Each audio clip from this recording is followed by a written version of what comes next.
sits an unusual reminder of a war that predates the existence of Canada as a nation. This is the Carleton Martello Tower. Its construction began during the War of 1812, and though the majority of that war was fought in what is now central Canada, the maritime outpost was meant to protect the east from advancing troops. Carleton Martello Tower is a National Historic Site that was built during the War of 1812. It was a military fort, and the type of architecture is called a Martello Tower. There were over 100 of them built around the British Empire. This is one of the earliest ones built in Canada, and the idea was to keep American attackers from getting into St. John. It guards the land approach from Maine.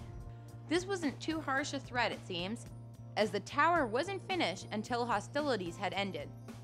But it was solidly built with a bomb-proof arch inside and 9-foot thick walls at the base. It was protected by portals for cannons and musket snipers, and at the time was considered impenetrable. Today it stands as a reminder of the harsh military lifestyle of days gone by.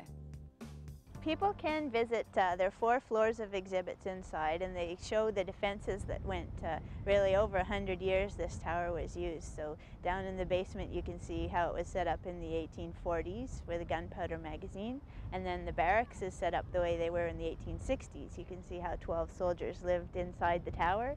And then the 2 upper stories were added on in World War II because St. John was an important harbor defense then, and it looked out over the harbor at that time. You can tour the tower for $2 and change.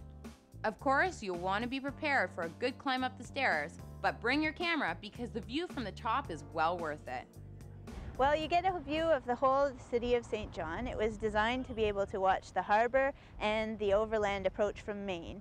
Now, of course, there's been a lot built up since the tower was built, so you don't see all the way to Maine anymore, but you can see across the Bay of Fundy to Nova Scotia, and you can see all the buildings in the city of St. John. And of course, once you get here, there's plenty of RV parking.